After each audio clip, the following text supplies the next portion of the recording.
ನಮಸ್ಕಾರ, ಅಮೋಘ ವಾರ್ತೆಗಳಿಗೆ ಸ್ವಾಗತ. ನಾನು ಶಿಲ್ಪಾ. ಈಗ ಹೆಡ್ಲೈನ್ಸ್. ಹಾಸನದಲ್ಲಿ ಬಿಜೆಪಿಯ ಕೆಲ ವ್ಯಕ್ತಿಗಳು ಮತ್ತು ಮಂಡ್ಯದಲ್ಲಿ ಸುಮಲತಾ ಲೋಕಸಭಾ ಚುನಾವಣೆಯಲ್ಲಿ ನಮಗೆ ಸಹಕರಿಸುತ್ತಿಲ್ಲ. ಮಾಜಿ ಪ್ರಧಾನಿ ಎಚ್.ಡಿ. ದೇವೇಗೌಡ ಹೇಳಿಕೆ. ಶ್ರೇಯಸ್ ಪಟೇಲ್ ಗೆಲ್ಲುವುದು ನಿಶ್ಚಿತ. ಪೆನ್ ಡ್ರೈವ್ ಪ್ರಕರಣ ಸಮಗ್ರ ತನಿಖೆ ಆಗಲಿ. ಅನುಪಮ ಮಹೇಶ್ ಆಗ್ರಹ. ಅಶ್ಲೀಲ ವಿಡಿಯೋ ಪ್ರಕರಣದಲ್ಲಿ ಪೊಲೀಸರು ಸುಮೋಟೋ ಕೇಸು ದಾಖಲಿಸಲು ಸಾಮಾಜಿಕ ಹೋರಾಟಗಾರ ಆರ್ಪಿ ವೆಂಕಟೇಶ್ ಮೂರ್ತಿ ಆಗ್ರಹ. ಮತ್ತು 10 ವರ್ಷಗಳಿಂದ ಬಿಜೆಪಿಯ ಕೇಂದ್ರ ಸರ್ಕಾರವು ತಾನು ನೀಡಿದ ಭರವಸೆಯನ್ನ ಈಡೇರಿಸುವಲ್ಲಿ ವಿಫಲವಾಗಿದೆ. ವಿಧಾನ ಪರಿಷತ್ ಮಾಜಿ ಸದಸ್ಯ ಮರಿತಿಬ್ಬೇಗೌಡ ಹೇಳಿಕೆ. ವಾರ್ತೆಗಳ ವಿವರ. ಲೋಕಸಭಾ ಚುನಾವಣೆಯಲ್ಲಿ ಬಿಜೆಪಿಯ ಕೆಲ ವ್ಯಕ್ತಿಗಳು ಹಾಸನದಲ್ಲಿ ಮತ್ತು ಮಂಡ್ಯದಲ್ಲಿ ಸುಮಲತಾ ಅವರು ನಮಗೆ ಸಹಕರಿಸುತ್ತಿಲ್ಲ ಎಂದು ಬೇಸರ ವ್ಯಕ್ತಪಡಿಸಿದ ಮಾಜಿ ಪ್ರಧಾನಿ ಎಚ್.ಡಿ. ದೇವೇಗೌಡರು 3 ಕ್ಷೇತ್ರದಲ್ಲೂ ಜಯಗಳಿಸುವುದಾಗಿ ವಿಶ್ವಾಸ ವ್ಯಕ್ತಪಡಿಸಿ ಕಾವೇರಿ ನೀರನ್ನು ಉಳಿಸಲು ಶತಸಿದ್ಧ ಎಂದು ಶಪಥ ಮಾಡಿದರು. ಮಾಧ್ಯಮದೊಂದಿಗೆ ಮಾತನಾಡಿದ ಅವರು, ದೇಶದ ಸಂಪತ್ತನ್ನ ಹಂಚುತ್ತೇವೆ ಎಂದು ಕಾಂಗ್ರೆಸ್ನವರು ಜಗಳವಾಡುತ್ತಿದ್ದು, ಕಾಂಗ್ರೆಸ್ ಅಧಿಕಾರಕ್ಕೆ ಬರಲು ಶಕ್ತಿಯೇ ಇಲ್ಲ. ಆದರೆ ಮನಸ್ಸಿಗೆ ಬಂದಂತೆ ಮಾತನಾಡ್ತಾರೆ. ಭೂಮಿ ಸಂಪತ್ತನ್ನ ಹಂಚುತ್ತೇವೆ ಎಂದು ರಾಹುಲ್ ಗಾಂಧಿ ಹೇಳ್ತಾರೆ ಎಂದು ಹೇಳಿದರು. ಈ ದೇಶದ ಸಂಪತ್ತನ್ನು ಹಂಚ್ತೀವಿ ಅಂತ ಅದ್ರ ಬಗ್ಗೆ ಪರಸ್ಪರ ಏನು ಅವ್ರಿಗೆ ಅಧಿಕಾರಕ್ಕೆ ಬರೋ ಶಕ್ತಿನೇ ಇಲ್ಲ. ಆದರೆ ಮನಸ್ಸಿಗೆ ಬಂದಂಗೆ ಮಾತನಾಡಿ. ಹಿಂದೆ ಲ್ಯಾಂಡ್ ರಿಫಾರ್ಮ್ಸ್ ಮಾಡಿದ್ವಿ, ಈಗ ಸಂಪತ್ತನ್ನು ಹಂಚ್ತೀವಿ ಅಂತ, ಇನ್ಕ್ಲೂಡಿಂಗ್ ಗೋಲ್ಡ್. ಕಾವೇರಿ ಬೇಸಿನ್ಗೆ ಸಂಬಂಧಪಟ್ಟ ಎಲ್ಲಾ ಕ್ಷೇತ್ರಗಳಲ್ಲಿ ಪ್ರವಾಸ ಮಾಡಿದ್ದೇನೆ. ಪ್ರಧಾನಮಂತ್ರಿಗಳ ಜೊತೆ 2 ಸಭೆ ಮಾಡಿದ್ದೇನೆ. 2ನೇ ಹಂತದ ಚುನಾವಣೆ ಹೈದರಾಬಾದ್ ಕರ್ನಾಟಕ, ಮುಂಬೈ ಕರ್ನಾಟಕ ಮೇ 7ರಂದು ನಡೆಯಲಿದೆ. ಶಿವಮೊಗ್ಗ ಸೇರಿ 2ನೇ ಹಂತದ ಚುನಾವಣೆ ನಡೆಯುತ್ತದೆ ಎಂದರು. ಕಾವೇರಿ ಬೇಸಿನ್ಗೆ ಸಂಬಂಧಪಟ್ಟ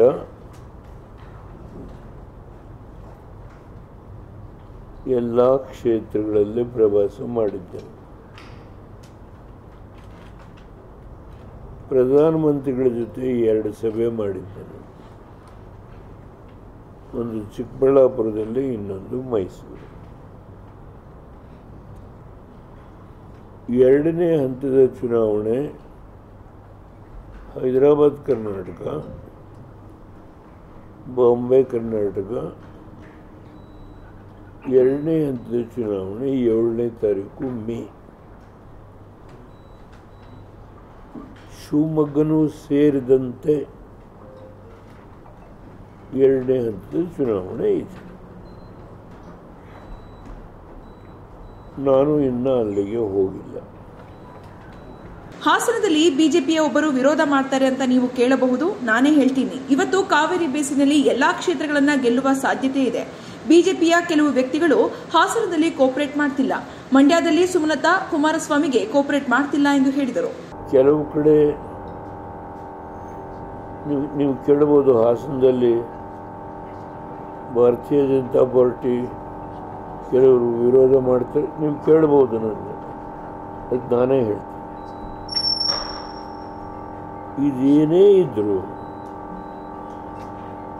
ಇದೇನೇ ಇದ್ರು ಅಂತ ಹೇಳ್ತೀನಿ.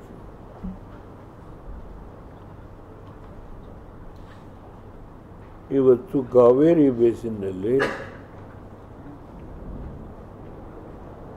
ಎಲ್ಲ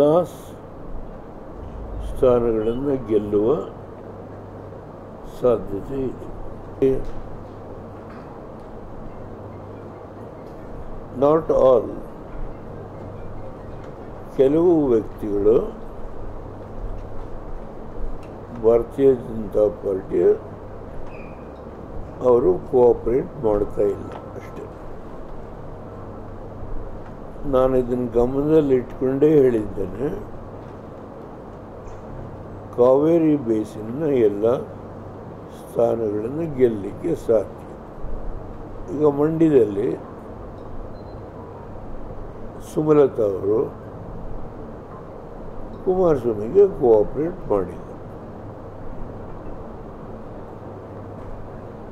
ಅದರಿಂದ ಏನೋ ಕುಮಾರಸ್ವಾಮಿಗೆ ಅಪಾಯ ಆಗ್ಬಿಡು.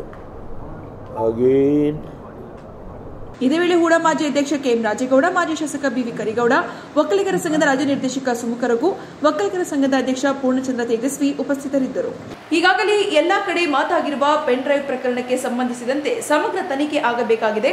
ಬೇರೆ ಹೆಣ್ಣು ಮಕ್ಕಳ ಬಗ್ಗೆ ಮಾತನಾಡುವ ಕುರಿತು ಅನುಪಮ ಅಸಮಾಧಾನ ವ್ಯಕ್ತಪಡಿಸಿದರು. ಈ ಲೋಕಸಭಾ ಚುನಾವಣೆಯಲ್ಲಿ ಶ್ರೇಯಸ್ ಪಟೇಲ್ ಗೆಲ್ಲುವುದು ನಿಶ್ಚಿತ ಎಂದು ವಿಶ್ವಾಸ ವ್ಯಕ್ತಪಡಿಸಿದರು. ಪತ್ರಿಕಾಗೋಷ್ಠಿಯಲ್ಲಿ ಮಾತನಾಡಿದ ಅವರು, ಈ ವಿಚಾರ ಎತ್ತಿರುವುದೇ ಜಿ ದೇವರಾಜೇಗೌಡರು ಆಗಿರುವುದರಿಂದ ಪೆನ್ ಡ್ರೈವ್ ಇದೆ ಎಂದು ಹೇಳಿಕೆ ನೀಡುವ ಜಿ ದೇವರಾಜೇಗೌಡರು ಏಕೆ ಮಾಡಿರಬಾರದೆಂದು ಗಂಭೀರವಾಗಿ ಆರೋಪಿಸಿ ಟಾಂಗ್ ನೀಡಿದರು. ಹೆಣ್ಣಾಗಿ ನಾನು ಆ ಹೆಣ್ಣಿನ ಪ್ರಕಾರನೇ ನಾನು ಮಾತಾಡಬೇಕು. ಇದು ಏನಂತಂದರೆ ಸಮಗ್ರ ತನಿಖೆ. ಅಂಜಿದವ್ರ ಬಗ್ಗೆ ಅಲ್ಲ, ಬೇರೆ ಹೆಣ್ಮಕ್ಳ ಬಗ್ಗೆ ಮಾತಾಡ್ತಾರಲ್ಲ ಅದ್ರ ಬಗ್ಗೆ. ದಳದವ್ರಿಗೆ ಕಾಂಗ್ರೆಸ್ ಮುಖಂಡರು ಹೆಂಗೆ ಕೊಡ್ತಾರೆ ಅದನ್ನು? ಅದು ಮಾಡಿದರೆ ದಳದವರೇ ಮಾಡಿರ್ಬೇಕಲ್ವಾ? ಕಾಂಗ್ರೆಸ್ನವ್ರಿಗೆ ಏನು ಕೊಟ್ಟಿರುತ್ತೆ ಅದೆಲ್ಲ ಹೆಂಗೆ ಗೊತ್ತಿರುತ್ತೆ? ಒಂದು ಕಾಲದಲ್ಲಿ ದೇವರಾಜೇಗೌಡರು ಇದ್ರಲ್ಲ, ಹೇಳ್ತಿದ್ರಲ್ಲ ಪೆನ್ ಡ್ರೈವ್ ಐತೆ ಅಂತ. ಯಾಕೆ ಅವರೇ ಮಾಡಿರಬಾರ್ದು? ಅವರೇ ತಾನೇ ಪೆನ್ ಡ್ರೈವ್ ವಿಷಯ ಎತ್ತಿದ್ದೇ ದೇವರಾಜೇಗೌಡರು. ಈ ಚುನಾವಣೆಯಲ್ಲಿ ಜಿಲ್ಲೆಯ ಜನ ಬದಲಾವಣೆ ಬಯಸಿದ್ದು ಎಲ್ಲ ಕಡೆ ಶ್ರೇಯಸ್ ಪಟೇಲ್ಗೆ ಉತ್ತಮವಾದ ವಾತಾವರಣವಿದೆ. 1 ಲಕ್ಷ ಮತಗಳ ಅಂತರದಲ್ಲಿ ಗೆಲ್ಲುತ್ತಾರೆ. ಕಾಂಗ್ರೆಸ್ ಗ್ಯಾರಂಟಿ ಯೋಜನೆಗಳು ಹಾಗೂ ಪುಟ್ಟಸ್ವಾಮಿಗೌಡರ ಮೊಮ್ಮಗ ಎಂಬುದು ಸೇರಿ ಗೆಲುವಿಗೆ ಪೂರಕ ಆಗಲಿದೆ ಎಂದರು. ನಮ್ಮ ಮಾವ 1999ರಲ್ಲಿ ಎಂಪಿ ಆಗಿದ್ದಾಗ ಆಸ್ಪತ್ರೆ ನೀರಾವರಿ ಯೋಜನೆ ಮಾಡಿದ್ದಾರೆ. ನಾನು 2 ಎಲೆಕ್ಷನ್ನಲ್ಲಿ ಅವರ ಮುಂದೆ ಮಂಡಿಯೂರಿದ್ದೇನೆ. ನನ್ನ ಮಗ 3ನೇ ಚುನಾವಣೆ ಎದುರಿಸುತ್ತಿದ್ದು ಜಿಲ್ಲೆಯ ಜನ ನಮಗೆ ಆಶೀರ್ವಾದ ಮಾಡಬೇಕೆಂದು ಕೋರಿದರು. ಮುಂದೆ ಬರೋ 26ನೇ ತಾರೀಕು ನಡೆಯೋ ಲೋಕಸಭಾ ಚುನಾವಣೆಗೆ ನನ್ನ ಮಗ ಅಭ್ಯರ್ಥಿಯಾಗಿದ್ದಾನೆ. ಅವನಿಗೆ ಓಟ್ ಕೇಳೋಕ್ಕೋಸ್ಕರ ನಾನು ಅವನ ಪರವಾಗಿ ಬಂದು ಇಲ್ಲಿ ಕೇಳ್ತಾ ಇದ್ದೀನಿ. ಓಟ್ ಕೇಳೋದಕ್ಕೆ ನನಗೆ ಒಂದು ಕಾರಣ ಇದೆ. ಏನು ಅಂದರೆ, ನನ್ನ ಮಾವ ಜಿ ಪುಟ್ಟಸ್ವಾಮಿಗೌಡರು 1999ರಲ್ಲಿ ಅವರು ಲೋಕಸಭೆಯಿಂದ ಪ್ರತಿನಿಧಿ ಆಗಿದ್ದರು ಲೋಕಸಭೆಗೆ. ಅವರು ಮಾಡಿದ ಬೇಜಾನ್ ಕೆಲಸಗಳು ಮತ್ತು ಅವ್ರು ಮಾಡಿದ ಇಲ್ಲಿ ಹಾಸನದಲ್ಲಿ ಮಾಡಿದ 1,000 ಬೆಡ್ನ ಹಾಸ್ಪಿಟ್ಲುಗಳು, ಅದನ್ನು ಬಡವರಿಗೋಸ್ಕರ ಮಾಡಿದ್ದು ಅವರು ಅವತ್ತು. ಮತ್ತು ಇಲ್ಲಿ ಏತ ನೀರಾವರಿಗಳು, ಅವ್ರ ಕಾಲದಲ್ಲೇ ಏತ ನೀರಾವರಿಗಳೆಲ್ಲ ಈ ಜಿಲ್ಲೆಯಲ್ಲಿ ಆಗಿರೋದು. ಇವತ್ತು ಸಹ ಎಷ್ಟೋ ಕೆರೆ ಕಟ್ಟೆಗಳು ಅವ್ರು ಮಾಡಿದ ಏತ ನೀರಾವರಿಗಳಿಂದ ತುಂಬಿವೆ. ಬಡವರಿಗೆ ಅನುಕೂಲ ಆಗಿದೆ, ದನ ಕರುಗಳಿಗೆ ಎಲ್ಲ ಅನುಕೂಲ ಆಗಿದೆ, ಭೂಮಿ ಗದ್ದೆ ಬೆಳೆಯೋರಿಗೆ ಎಲ್ಲರಿಗೂ ಅನುಕೂಲ ಆಗಿದೆ. ಅಷ್ಟಾದ್ರೂ ಸಹ ನಾವು 3 ಸಲ ನಾನು 2 ಸಲ, ನನ್ನ ಮಗ 1 ಸಲ ಜಿಲ್ಲಾ ಪಂಚಾಯಿತಿ, ಇದು ಲೋಕಸಭೆ ನನಗೆ ನಮ್ಮ ಮನೆಗೆ ಇದು ನಮ್ಮ ಮಾವ ಹೋದ್ಮೇಲೆ 5ನೇ ಚುನಾವಣೆ ನಮಗೆ. ಇಷ್ಟಾದರೂ ನಾವು ಯಾವುದು ಬೇಡ ಅನ್ನೋ ಮಟ್ಟದಲ್ಲಿ ನಾವಿದ್ವಿ. ಆವಾಗ ನಮ್ಮನ್ನ ಹೈಕಮಾಂಡ್ ಕರೆದು ನಮಗೆ ಧೈರ್ಯ ತುಂಬಿದ್ರು. ನಿನ್ನ ಮಗನ ಅಸೆಂಬ್ಲಿ ನಿಲ್ಲಿಸಿ ಅಂತ ಹೇಳಿದ್ರು. ಅವರು ಹೇಳ್ದಂಗೆ ನಾನು ಅಸೆಂಬ್ಲಿಲಿ ನನ್ನ ಮಗನ ನಿಲ್ಲಿಸ್ದೆ. ಅಲ್ಲಿ ಬರೀ 1600 ಓಟಲ್ಲಿ ಅವನು ಸೋತ. ಆದರೂ ನಾವೇನು ಧೃತಿಗೆಡಲಿಲ್ಲ. ಅದಾದಮೇಲೆ ನನಗೆ ಪಾರ್ಲಿಮೆಂಟ್ಗೆ ಅವಕಾಶ ಕೊಡಮ್ಮ, ನಿನ್ನ ಮಗ ನಿಲ್ಲಿಸ್ಬೇಕು ಅಂತ ಕೇಳಿದ್ರು. ಆಗಲೂ ಸಹ ನಾನು ಹೇಳಿದೆ ಬೇಡ, ದೊಡ್ಡವ್ರು ಯಾರು ಇದ್ದಾರೆ, ಅವನ ವಯಸ್ಸಿಗೆಲ್ಲ ಬೇಡ ಅಂತ ನಾನು ಹೇಳಿದೆ. ಅವರು ಒಂದು ಮಾತು ಹೇಳಿದ್ರು, ಏನಾದರೂ ಕಾಂಗ್ರೆಸ್ ಇದಾಗಬೇಕು ಅನ್ನೋದಿದ್ರೆ ಮಾತ್ರ ನಿನ್ನ ಮಗನ ಅಭ್ಯರ್ಥಿ ಮಾಡು ಅಂತ ಅಂದರು. ನನಗೆ ನನ್ನ ಪಕ್ಷದ ಮೇಲಿರೋ ಅಭಿಮಾನ, ನನ್ನ ಮಗನಿಂದನೇ ಒಳ್ಳೆಯದಾಗತ್ತೆ ಅನ್ನಂಗಿದ್ರೆ ಯಾಕೆ ಮಾಡಬಾರ್ದು ಅಂತ ನಿರ್ಧಾರ ಮಾಡಿ ನನ್ನ ಮಗನ ಇವತ್ತು ಲೋಕಸಭಾ ಎಲೆಕ್ಷನ್ಗೆ ನಿಲ್ಲಿಸಿದ್ದೀನಿ. ಮತ್ತು ಅವನು ಸಹ ಎಲ್ಲ ಮಕ್ಕಳು ಬಡವರ ಬಗ್ಗೆ ಎಲ್ಲ ಬಗ್ಗೆ ಕಾಳಜಿ ಇದೆ ಅವನಿಗೆ. ಮತ್ತು ಅವನು ವಿದ್ಯಾವಂತ. ಅವನಿಗೂ ಇವ್ರನ್ನೆಲ್ಲ ಎದುರಿಸೋ ಶಕ್ತಿ ಅವನಿಗೂ ಸಹ ಇದೆ. ಅದೆಲ್ಲ ಒಂದಿಷ್ಟು ರಕ್ತದಲ್ಲೇ ಬಂದಿದೆ ಅವನಿಗೂ, ರಾಜಕೀಯ ಇದೆಲ್ಲ. ನಾವೇನೋ ನನ್ನ ಮಗ ಒಬ್ಬ ರಾಜಕಾರಣಿ ಆಗಬೇಕು ಅಂತ ಅಂದ್ಕೊಂಡವಳಲ್ಲ. ಏನೋ ನಾನು 2 ಸಲ ನಿಂತಿದ್ದೆ, ನನ್ನ ಮಗ ಒಂದು MLA ಆಗಬೇಕು ಅನ್ನೋ ಒಂದು ಸಣ್ಣ ಆಸೆ ಇತ್ತು ಬಿಟ್ಟೆ ನನಗೆ. ಪತ್ರಿಕಾಗೋಷ್ಠಿಯಲ್ಲಿ ಕಾಂಗ್ರೆಸ್ ಜಿಲ್ಲಾಧ್ಯಕ್ಷ ಲಕ್ಷ್ಮಣ್, ಮುಖಂಡರಾದ HK ಜವರೇಗೌಡ, ಬನವಾಸ ರಂಗಸ್ವಾಮಿ, ಮುರಳಿ ಮೋಹನ್, ಜಾವಗಾಲ್ ಮಂಜುನಾಥ್ ಉಪಸ್ಥಿತರಿದ್ದರು. ಜಿಲ್ಲೆಯಲ್ಲಿ ಹರಿದಾಡುತ್ತಿರುವ ಅಶ್ಲೀಲ ವಿಡಿಯೋ ಪ್ರಕರಣಕ್ಕೆ ಸಂಬಂಧಿಸಿದಂತೆ ಪೊಲೀಸ್ ಇಲಾಖೆ ಸುಮೋಟೋ ಕೇಸು ದಾಖಲು ಮಾಡಿ ತಪ್ಪಿತಸ್ಥರ ವಿರುದ್ಧ ಕ್ರಮ ಕೈಗೊಳ್ಳಬೇಕೆಂದು ಸಾಮಾಜಿಕ ಹೋರಾಟಗಾರ RP ವೆಂಕಟೇಶ್ ಮೂರ್ತಿ ಆಗ್ರಹಿಸಿದರು. ವಿತರಣೆ ಮಾಡಿದ್ರು, ಈ ಥರದ್ದೆಲ್ಲ ಸುದ್ದಿ ಆಗ್ತಾ ಇದೆ. ಇದ್ರ ಬಗ್ಗೆ ಹಿಂದೆ ಈ BJP ಮುಖಂಡರು ದೇವರಾಜೇಗೌಡರು ಒಂದು ಹೇಳಿದರು, ಅವರು ನನ್ನ ಬಳಿ ಈ ಥರ ವೀಡಿಯೋಗಳಿದ್ದಾವೇನೋ ಅಂತ ಮಾತನ್ನು ಹೇಳಿದರು. ಅವರು ಇನ್ನೊಂದು ಮಾತನ್ನು ಹೇಳಿದರು, ನಾನು ಅಮಿತ್ ಶಾ ಅವರಿಗೆ ಪತ್ರ ಬರೆದಿದ್ದೆ, ನಾನು ರಾಜ್ಯದ BJP ಅಧ್ಯಕ್ಷರಾದಂಥ ವಿಜಯೇಂದ್ರ ಅವರಿಗೆ ಪತ್ರ ಬರೆದಿದ್ದೆ, ಅನೇಕ ಪಕ್ಷದ ಮುಖಂಡರುಗಳಿಗೆ ಪತ್ರ ಬರೆದಿದ್ದೆ, ಈ ಥರ ದೂರುಗಳಿದ್ದಾವೆ, ನೀವು ಅಭ್ಯರ್ಥಿ ಮಾಡಬೇಡಿ ಅಂತೆಲ್ಲ ಕೇಳಿದ್ದೆ, ಆದರೂ ಕೂಡ ಮಾಡಿದ್ದಾರೆ ಅನ್ನೋ ಮಾತನ್ನು ಹೇಳಿದರು. ಇದು ಅವ್ರು ಹೇಳೋ ಪ್ರಕಾರ ನನಗೂ ಆಶ್ಚರ್ಯ ಆಗುತ್ತೆ ಅವ್ರು ಹೇಳ್ತಾ ಇರೋದು. 2296 ಪ್ರಕರಣಗಳಿದೆ. ಅವ್ರು ಹೇಳ್ತಾ ಇರೋದು, ದೇವರಾಜೇಗೌಡರು ಹೇಳ್ತಾ ಇರೋ ಮಾತನ್ನು ಮೊನ್ನೆ ಕೂಡ ನಾನು ಪ್ರಶ್ನೆ ಕೇಳಿದ್ದೀನಿ. 2296 ಪ್ರಕರಣಗಳಿದ್ದಾವೆ, 26 ವೀಡಿಯೋಗಳಿದ್ದಾವೆ, ಒಂದು ವೀಡಿಯೋ ಮಾತ್ರ ಬಿಡುಗಡೆ ಆಗಿದೆ. ಇದು ಹೇಳ್ತಾ ಇದ್ದಾರೆ. ನಾನು ಒಂದು ವೀಡಿಯೋ ನಾನು ನೋಡಿದ್ದೇನೆ. ಎಸ್ ಪಿ ಅವ್ರಿಗೆ ಕೂಡ ಕಳಿಸ್ತಾ ಇದ್ದೆ ನಾನೇ, ಅಡಿಷನಲ್ ಎಸ್ ಪಿ ಅವ್ರಿಗೆ ಕೂಡ ನಾನೇ ಕಳಿಸ್ತೇನೆ. ಇದು ಅವ್ರು ಹೇಳ್ತಾರ ನಿಜ ಆಗೋದಾದರೆ, ದೇವರಾಜೇಗೌಡ ಹೇಳಿರೋ ಪ್ರಕರಣ ನಿಜ ಆಗಿದ್ದಾದರೆ 2296 ಪ್ರಕರಣ ಅಂದರೆ ಬಹುಶಃ ಇದು ಇಡೀ ಇಂಡಿಯಾದಲ್ಲಿ ನೋಡಿ. ಪರಸ್ಪರ ಒಪ್ಪಿಗೆಯಿಂದ ಅವನು ಲೈಂಗಿಕ ಕ್ರಿಯೆ ಮಾಡ್ತಾನೆ, ಅದು ಇದು ಆ ಥರದ ಸಾಕಷ್ಟು ಪ್ರಕರಣಗಳು ಇರ್ತವೆ, ಉದಾಹರಣೆಗಳು ಎಷ್ಟೋ ಜನರ ಬಗ್ಗೆ ಬರ್ಬೋದು. ಆದರೆ ಆ ಒಂದು ವಿಡಿಯೋದಲ್ಲಿ ಒಂದು ಅತ್ಯಾಚಾರ ಅಂತ ಅನಿಸುತ್ತೆ. ಸಮ್ಮತಿ ಇಲ್ಲದೆ ಒಂದು ಪ್ರಕರಣದ ಒಂದು ವಯಸ್ಸಾಗಿರುವಂಥ ಮಹಿಳೆದು, ಒಂದು ಮಹಿಳೆನ ಸಮ್ಮತಿ ಇಲ್ಲದೆ ಮಾಡಿ, ಅದು ಒಂದು. ಎರಡನೇದು ವಿಡಿಯೋ ಮಾಡ್ಕೊಳ್ಳೋದು, ಫೋಟೋಗ್ರಫಿ ಮಾಡ್ಕೊಳ್ಳೋದು, ಇದು ಮಹಾ ಅಪರಾಧ. ಇವತ್ತು ಎಷ್ಟೋ ಜನ ಹೆಣ್ಮಕ್ಳದು ಅವ್ರು ಯಾವ ಕಾರಣಕ್ಕೆ ಹೋಗಿರ್ತಾರೋ ಏನೋ, ಇವರು ಉದ್ಯೋಗದ ಆಮಿಷ ತೋರಿಸ್ಬೋದು, ಕಾಂಟ್ರಾಕ್ಟ್ ಕೊಡಿಸ್ತೀನಿ ಅಂತ ತಿಳಿಸ್ಬೋದು, ನಮ್ಮ ಮಗನಿಗೆ ಕೆಲಸ ಕೊಡಿಸ್ತೀನೋ ತಮ್ಮನಿಗೆ ಕೆಲಸ ಕೊಡಿಸ್ತೀನಿ ಏನೋ ಹೇಳ್ಕೊಂಡು ಆಮಿಷ ತೋರಿಸಿ ಕರೆಸ್ಬೋದು.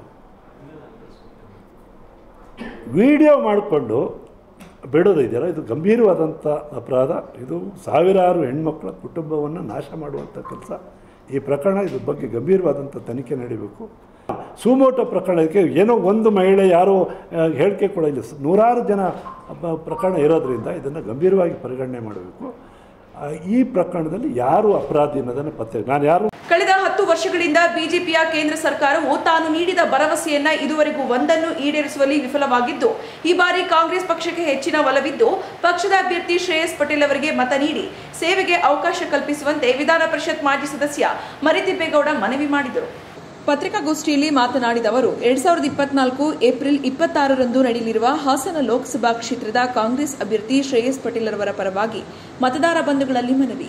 ಕಳೆದ 10 ವರ್ಷಗಳಿಂದ ಕೇಂದ್ರದಲ್ಲಿರುವ ಬಿಜೆಪಿ ಸರ್ಕಾರ ತಾನು ಕೊಟ್ಟ ಭರವಸೆಗಳಲ್ಲಿ ಒಂದನ್ನು ಪೂರೈಸಿರುವುದಿಲ್ಲ. ಪ್ರಧಾನಮಂತ್ರಿಗಳಿರುವ ಮೈಸೂರಿನ ಚುನಾವಣಾ ಪ್ರಚಾರಕ್ಕೆ ಬಂದಾಗ ಕನ್ನಡ ನಾಡಿನ ಜನತೆಗೆ ತಮ್ಮ ಅವಧಿಯಲ್ಲಿ ಯಾವುದೇ ಕಲ್ಯಾಣ ಕಾರ್ಯಕ್ರಮಗಳನ್ನು ಕೊಟ್ಟಿರುವುದರ ಬಗ್ಗೆ ಪ್ರಸ್ತಾಪ ಮಾಡದೆ ಇರುವುದು ಇದಕ್ಕೆ ಸಾಕ್ಷಿ ಎಂದರು. ಕೇಂದ್ರ ಸರ್ಕಾರ ಕನ್ನಡ ನಾಡಿನ ಜನತೆಯ ಬರ ಪರಿಹಾರ ಹಾಗೂ ಬಾಕಿ ತೆರಿಗೆ ಕೂಡ ನೀಡಿಲ್ಲ. ಯಾವುದೇ ನೀರಾವರಿ ಯೋಜನೆಗೆ ಅನುಮೋದನೆ ನೀಡಿಲ್ಲ. ಬಡವರ, ರೈತರ ಹಾಗೂ ಸಂವಿಧಾನ ವಿರೋಧಿ ಸರ್ವಾಧಿಕಾರಿ ಸರ್ಕಾರವಾಗಿದೆ. ಮುಖ್ಯಮಂತ್ರಿಗಳಾದ ಸಿದ್ದರಾಮಯ್ಯ ಹಾಗೂ ಉಪಮುಖ್ಯಮಂತ್ರಿಗಳಾದ ಡಿಕೆ ಶಿವಕುಮಾರ್ ಅವರು ರಾಷ್ಟ್ರೀಯ ಕಾಂಗ್ರೆಸ್ ಪಕ್ಷದ ಅಧ್ಯಕ್ಷರಾದ ಮಲ್ಲಿಕಾರ್ಜುನ ಖರ್ಗೆ ಹಾಗೂ ಕಾಂಗ್ರೆಸ್ ನೇತರರಾದ ಶ್ರೀಮತಿ ಸೋನಿಯಾ ಗಾಂಧಿ, ರಾಹುಲ್ ಗಾಂಧಿಯವರ ಸೂಚನೆಯಂತೆ ಅಧಿಕಾರಕ್ಕೆ ಬಂದ 10 ತಿಂಗಳ ಅವಧಿಯಲ್ಲಿ 5 ಗ್ಯಾರಂಟಿ ಯೋಜನೆಗಳನ್ನು ಕನ್ನಡ ನಾಡಿನ ಪ್ರತಿ ಕುಟುಂಬಕ್ಕೂ ತಲುಪಿಸಿರುವುದು ಹೆಮ್ಮೆಯ ಸಂಗತಿ. 2024-25ನೇ ಸಾಲಿನ ಬಜೆಟ್ನಲ್ಲಿ 5 ಗ್ಯಾರಂಟಿ ಯೋಜನೆಗಳಿಗೆ 52,000 ಕೋಟಿ ಮತ್ತು ಕನ್ನಡ ನಾಡಿನ ಸಮಗ್ರ ಅಭಿವೃದ್ಧಿಗೆ 89,000 ಕೋಟಿ ಹಣವನ್ನು ನಿಗದಿಗೊಳಿಸಿದೆ ಎಂದು ಹೇಳಿದರು. 10 ವರ್ಷಗಳಲ್ಲಿ ಬಿಜೆಪಿ ಸರ್ಕಾರ ಕರ್ನಾಟಕ ರಾಜ್ಯಕ್ಕೆ ಯಾವುದೇ ಒಂದು ಅಭಿವೃದ್ಧಿ ಕೊಡುಗೆಗಳನ್ನು ಕೊಡಲಿಲ್ಲ. ತಾನು ಕೊಟ್ಟಂಥ 5 ಪ್ರಮುಖ ಆಶ್ವಾಸನೆಗಳಲ್ಲಿ ನಿರುದ್ಯೋಗ ಸಮಸ್ಯೆ, ಬೆಲೆ ಏರಿಕೆ, ರೈತರ ಆದಾಯ ದುಪ್ಪಟ್ಟು ಮಾಡ್ತೀವಿ ಎಂದಿದ್ದು, ಮತ್ತು 15 ಲಕ್ಷ ರೂಪಾಯಿಗಳನ್ನು ನಿಮ್ಮ ಖಾತೆಗೆ ಹಾಕ್ತೀವಿ ಎಂದಿದ್ದು, ಭ್ರಷ್ಟಾಚಾರ ತಡೆಗಟ್ತೀವಿ. ಈ 5 ಆಶ್ವಾಸನೆಗಳನ್ನು ಕೂಡ ಒಂದನ್ನು ಕೂಡ ಪೂರ್ಣ ಮಾಡಲಿಲ್ಲ 10 ವರ್ಷದಲ್ಲಿ ಬಿ ಜೆ ಪಿ ಸರ್ಕಾರ. ಇವತ್ತು ಕರ್ನಾಟಕದ ಜನತೆ ಭಾಳ ಕಷ್ಟ ಕಾಲದಲ್ಲಿದ್ದಂಥ ಕೋವಿಡ್ ಇರ್ಬೋದು, ಅತಿವೃಷ್ಟಿ ಇರ್ಬೋದು ಮತ್ತು ಬರಗಾಲ ಪರಿಸ್ಥಿತಿನಲ್ಲಿ ಇರ್ಬೋದು, ನಮ್ಮ ಪ್ರಧಾನಮಂತ್ರಿಗಳು ಒಮ್ಮೆನೂ ಕೂಡ ಕರ್ನಾಟಕದ ಜನ ಕಷ್ಟದಲ್ಲಿದ್ದಾಗ ಬರಲಿಲ್ಲ. ಈಗ ಚುನಾವಣಾ ಸಂದರ್ಭದಲ್ಲಿ ಪದೇ ಪದೇ ಬರ್ತಾರೆ. ಈಗ ನೋಡಿ, ಮೊನ್ನೆ ಮೈಸೂರಿಗೆ ಬಂದರು, ಈಗ ಬೆಂಗಳೂರಿಗೆ ಬಂದರು ಚುನಾವಣಾ ಪ್ರಚಾರಕ್ಕಾಗಿ. ಆದರೆ ಕರ್ನಾಟಕ ರಾಜ್ಯಕ್ಕೆ ನಾವು ಏನು ಕೊಡುಗೆ ಕೊಟ್ಟಿದ್ದೀವಿ ಅನ್ನೋದ್ರ ಬಗ್ಗೆ ಒಂದು ಮಾತನ್ನು ಕೂಡ ಪ್ರಧಾನಮಂತ್ರಿಗಳು ಮಾತಾಡಲಿಲ್ಲ. ಇದೇ ತೋರಿಸ್ತದೆ ಅವರು ಏನೂ ಮಾಡಲಿಲ್ಲ 10 ವರ್ಷದಲ್ಲಿ ಕರ್ನಾಟಕದ ಜನತೆಗೆ ಅಂತಕ್ಕಂಥದ್ದನ್ನು.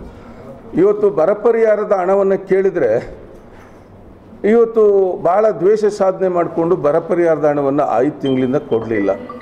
ಈಗ ಸುಪ್ರೀಂ ಕೋರ್ಟ್ ಆದೇಶ ಆದಮೇಲೆ ಈಗ ನಾವು ಕೊಡ್ತೀವಿ ಅಂತಕ್ಕಂಥ ಮಾತನ್ನು ಸುಪ್ರೀಂ ಕೋರ್ಟಲ್ಲಿ ಒಪ್ಕೊಂಡಿದ್ದಾರೆ.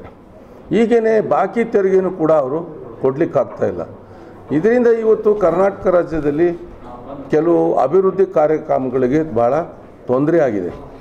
ಆದರೂ ಇಂಥ ಅನಿವಾರ್ಯ ಸಂದರ್ಭದಲ್ಲೂ ಕೂಡ ಹೊಸದಾಗಿ ಬಂದಂಥ ಜನರ ಆಶೀರ್ವಾದದ ಮೇಲೆ ಬಂದಂಥ ಕಾಂಗ್ರೆಸ್ ಸರ್ಕಾರ, ಮಲ್ಲಿಕಾರ್ಜುನ್ ಖರ್ಗೆ, ಸಿದ್ದರಾಮಯ್ಯಜಿ ಮತ್ತು DK ಶಿವಕುಮಾರ್ ಇವರ ನೇತೃತ್ವದ ಸರ್ಕಾರ 10 ತಿಂಗಳೊಳಗಡೆ ಕೊಟ್ಟಂಥ ಭರವಸೆಯಂತೆ 5 ಗ್ಯಾರಂಟಿ ಯೋಜನೆಗಳನ್ನು ಇವತ್ತು ಜಾರಿ ಕೊಟ್ಟಿದ್ದಾರೆ. ಪ್ರತಿಯೊಂದು ಕುಟುಂಬಕ್ಕೂ ಕೂಡ ಒಂದಲ್ಲ ಒಂದು ಯೋಜನೆಯ ಫಲವನ್ನು ಇವತ್ತು ಪಡ್ಕೊಳ್ತಾ ಇದ್ದಾರೆ ನಾಡಿನಾದ್ಯಂತ ಜನರು. ಈ ಬರಗಾಲ ಪರಿಸ್ಥಿತಿಯಲ್ಲಿ ಪ್ರತಿ ತಿಂಗಳು 4,000ದಿಂದ 5,000ದವರೆಗೆ ಏನೋ ಒಂದು ಸ್ವಲ್ಪ ಹಣ ಸಿಗ್ತದೆ. ಆ ಕುಟುಂಬ ನಿರ್ವಹಣೆಗಳನ್ನು ಮಾಡಲಿಕ್ಕೆ ದೊಡ್ಡ ಸಹಕಾರಿ ಆಗಿದೆ ಇವತ್ತು ಈ ಒಂದು ಕಾಂಗ್ರೆಸ್ ಸರ್ಕಾರದಿಂದ. ಈ ಒಂದು ಯೋಜನೆಗಳನ್ನು ಕೂಡ ನಮ್ಮ BJP ಜನತಾದಳ ನಾಯಕರುಗಳು ಸಂಪೂರ್ಣವಾಗಿ ವಿರೋಧ ಮಾಡ್ತಾ ಇದ್ದಾರೆ. ಜಾರಿ ಕೊಟ್ಟಾಗಿನಿಂದಲೂ ಕೂಡ ಏನಂತ ಹೇಳ್ತಾರೆ, ರಾಜ್ಯ ಸರ್ಕಾರ ದಿವಾಳಿ ಆಗಿಬಿಡ್ತದೆ, ರಾಜ್ಯ ಸರ್ಕಾರ ಈ ಯೋಜನೆಗಳನ್ನು ನಿಲ್ಲಿಸ್ಬಿಡ್ತಾರೆ, ಇದು ಓಟಿಗೋಸ್ಕರ ಕೊಟ್ಟಿರ್ತಕ್ಕಂಥದ್ದು ಅನ್ನುವಂಥದ್ದನ್ನು ಇವತ್ತು BJP ನಾಯಕರುಗಳು ಮತ್ತು ಜನತಾದಳ ನಾಯಕರುಗಳು ಹೇಳ್ತಾ ಇದ್ದಾರೆ. ಅದಕ್ಕೆ ನಾನು ಹೇಳಬೇಕಂತಂದರೆ ಇವತ್ತು ನೋಡಿ 24-25ನೇ ಸಾಲಿನ ಬಡ್ಜೆಟಲ್ಲೂ ಕೂಡ ಈ 5 ಯೋಜನೆಗಳಿಗೆ 53,000 ಕೋಟಿ ರೂಪಾಯಿಗಳನ್ನು ಆಯವ್ಯಯದಲ್ಲೇ ತೆಗೆದಿಟ್ಟಿದ್ದಾರೆ. ಇದರ ಜೊತೆಗೆ ಕರ್ನಾಟಕದ ಸಮಗ್ರ ಇತರೆ ಅಭಿವೃದ್ಧಿ ಯೋಜನೆಗಳಿಗೆ 89,000 ಕೋಟಿ ರೂಪಾಯಿಗಳನ್ನು ಈ ಆಯವ್ಯಯದಲ್ಲೇ ಇಟ್ಟಿದ್ದಾರೆ. ಖಂಡಿತವಾಗಿಯೂ ಕೂಡ ಕರ್ನಾಟಕದ ಕಾಂಗ್ರೆಸ್ ಸರ್ಕಾರ ದಿವಾಳಿ ಆಗಿಲ್ಲ. ಆದರೆ ಜನರಿಗೆ ಜನತಾದಳ ನಾಯಕರು, BJP ನಾಯಕರು ದಿವಾಳಿ ಆಗ್ತದೆ ಅಂತೇಳಿ ಈ ಯೋಜನೆಗಳನ್ನೇ ಪೂರ್ಣ ವಿರೋಧಿಸ್ತಾ ಇದ್ದಾರೆ. ಪತ್ರಿಕಾಗೋಷ್ಠಿಯಲ್ಲಿ ಕಾಂಗ್ರೆಸ್ ಜಿಲ್ಲಾಧ್ಯಕ್ಷ ಲಕ್ಷ್ಮಣ್, ರಾಜ್ಯ ಪ್ರಧಾನ ಕಾರ್ಯದರ್ಶಿ ಜಾವಗಲ್ ಮಂಜುನಾಥ್, ಮುಖಂಡರಾದ ಶಿವನಗೌಡ, ಮಂಜೇಗೌಡ, ರವಿಕುಮಾರ್ ಉಪಸ್ಥಿತರಿದ್ದರು. ಈಗ ಜಾಹೀರಾತು. ಭೀಮಾ ಅಕ್ಷಯ ತೃತೀಯ ಮೇ 9ರಿಂದ 12ರವರೆಗೆ ಪ್ರತಿ ಗ್ರಾಂ ಚಿನ್ನದ ಮೇಲೆ 500 ರೂಪಾಯಿವರೆಗಿನ ರಿಯಾಯಿತಿ ಪಡೆಯಿರಿ. ವಜ್ರದ ಪ್ರತಿ ಕ್ಯಾರೆಟ್ ಮೇಲೆ ಪಡೆಯಿರಿ 7,000 ಕ್ಯಾಶ್ ಬ್ಯಾಕ್, ಜೊತೆಗೆ 1 ಲಕ್ಷದವರೆಗಿನ ಉಚಿತ ಗಿಫ್ಟ್ ಕಾರ್ಡ್. ಹೆಚ್ಚುವರಿಯಾಗಿ ಬೆಳ್ಳಿಯ ಪ್ರತಿ ಕೆಜಿ ಮೇಲೆ ₹5,000ವರೆಗಿನ ರಿಯಾಯಿತಿ. ಅಷ್ಟೇ ಅಲ್ಲ, ಲಕ್ಕಿ ಡ್ರಾ ಮೂಲಕ 1 ಕೆಜಿ ಚಿನ್ನದ ನಾಣ್ಯಗಳನ್ನ ಗೆಲ್ಲಬಹುದು. ಮೇ 8ರವರೆಗಿನ ಅಡ್ವಾನ್ಸ್ ಬುಕಿಂಗ್ಸ್ ಮೇಲೆ ಆಕರ್ಷಕ ಕೊಡುಗೆಗಳು ಲಭ್ಯ. ಎಲ್ಲ ಭೀಮಾ ಜ್ಯುವೆಲರ್ಸ್ ಮಳಿಗೆಗಳಲ್ಲಿ ಲಭ್ಯ. ಷರತ್ತುಗಳು ಅನ್ವಯ. ಫರ್ನಿಚರ್ ಮತ್ತೆ ಇಂಟೀರಿಯರ್ ಮಾಡಿಸೋಕೆ ಒಳ್ಳೆ ಮೆಟೀರಿಯಲ್ಸ್ ಹುಡುಕ್ತಾ ಇದ್ದೀರಾ? ಹಾಗಿದ್ರೆ ಇಲ್ಲಿದೆ ಒಂದೊಳ್ಳೆ ಜಾಗ, ಶ್ರೀ ಶ್ಯಾಮ್ ಪ್ಲೈವುಡ್ಸ್. ಹಾಸನದ ನೆಹರು ರಸ್ತೆಯಲ್ಲಿ ಶ್ರೀ ರಂಗನಾಥ ಹಾಲ್ ನ ಎದುರು ಇರುವ ಶ್ರೀ ಶ್ಯಾಮ್ ಪ್ಲೈವುಡ್ಸ್ ನಲ್ಲಿ ಎಲ್ಲ ಬಗೆಯ door fitting, plywood, vinyl wood fittings, fiber ಡೋರ್ಗಳು, ವಿವಿಧ ಬಗೆಯ ಮೌಲ್ಡಿಂಗ್ ವುಡನ್ ಡೋರ್ಗಳು ಮತ್ತು ಲ್ಯಾಮಿನೇಟ್ಸ್ ಹಾಗೂ ಇಟಾಲಿಯನ್ ಕಿಚನ್ ಬ್ಯಾಸ್ಕೆಟ್ ಸಹ ದೊರೆಯುತ್ತದೆ. ನಮ್ಮಲ್ಲಿ ಬ್ರಾಂಡೆಡ್ ಕಂಪನಿಗಳಾದ ಗೋದ್ರೇಜ್, ಯುನಿಫಾ, ಗ್ರೀನ್ ಪ್ಲೈ, ಆರ್ಟನ್ lamp, kid play, century ply ವಸ್ತುಗಳು ಸಹ ಲಭ್ಯವಿದ್ದು ನಮ್ಮ ಎಲ್ಲ ಅಗತ್ಯತೆಗಳು ಒಂದು ಸೂರಿನಡಿನಲ್ಲಿ ಲಭ್ಯವಿದೆ. ಪ್ಲೈವುಡ್ ಸಂಬಂಧಿತ ಯಾವುದೇ ವಸ್ತುಗಳಿಗೆ ಎಂದೇ ಭೇಟಿ ನೀಡಿ. ಶ್ಯಾಮ್ ಪ್ಲೈವುಡ್, ನೆಹರು ರಸ್ತೆ, ಶ್ರೀ ರಂಗನಾಥ ಹಾಲ್ ಎದುರು, ಹಾಸನ. ಹೆಚ್ಚಿನ ಮಾಹಿತಿಗಾಗಿ ಸಂಪರ್ಕಿಸಿ 9035832258.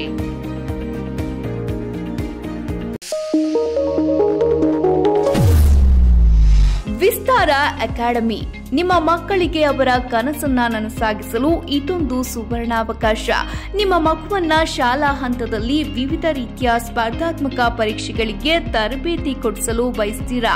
ಹಾಗಾದರೆ ಇಲ್ಲಿದೆ ಒಂದು ಸುವರ್ಣಾವಕಾಶ. ಸ್ಪರ್ಧಾತ್ಮಕ ಪರೀಕ್ಷೆಗಳಿಗೆ ಹೆಸರುವಾಸಿಯಾದ ದಿ ಬೆಸ್ಟ್ ಕೋಚಿಂಗ್ ಸೆಂಟರ್ ಇನ್ ಹಾಸನ, ಅದುವೇ ವಿಸ್ತಾರ ಅಕಾಡೆಮಿ. ನಮ್ಮಲ್ಲಿ 3ರಿಂದ 10ನೇ ತರಗತಿ ವಿದ್ಯಾರ್ಥಿಗಳಿಗೆ ಅವರ ಕೌಶಲ್ಯವನ್ನ ಹೆಚ್ಚಿಸಲು ವಿವಿಧ ರೀತಿಯ ಜಿಲ್ಲಾ, ರಾಜ್ಯ ಮತ್ತು ರಾಷ್ಟ್ರ ಮಟ್ಟದ ಪ್ರತಿಷ್ಠಿತ ರೆಸಿಡೆನ್ಷಿಯಲ್ ಸ್ಕೂಲ್ಗಳಾದಂತಹ ನವೋದಯ ಸ್ಕೂಲ್, ಸೈನಿಕ್ ಸ್ಕೂಲ್, ರಾಷ್ಟ್ರೀಯ ಮಿಲಿಟರಿ ಶಾಲೆ, ರಾಷ್ಟ್ರೀಯ Indian military college, olympiad, national talent search exams ಮತ್ತು ಇನ್ನಿತರ ಸ್ಪರ್ಧಾತ್ಮಕ ಪರೀಕ್ಷೆಗಳಿಗೆ ಕೋಚಿಂಗ್ ನೀಡಲಾಗುತ್ತದೆ. ಈಗಾಗಲೇ ತರಗತಿಗಳು ಪ್ರಾರಂಭವಾಗಿದ್ದು ಆಸಕ್ತಿಯುಳ್ಳ ವಿದ್ಯಾರ್ಥಿಗಳು ನಿಮ್ಮ ದಾಖಲಾತಿಯನ್ನ ಮಾಡಿಕೊಳ್ಳಬಹುದು. ವಿಶೇಷ ಸೂಚನೆ, ನಮ್ಮಲ್ಲಿ ಆನ್ಲೈನ್ ಮತ್ತು ಆಫ್ಲೈನ್ ತರಗತಿಗಳು ಕೂಡ ಲಭ್ಯವಿದೆ.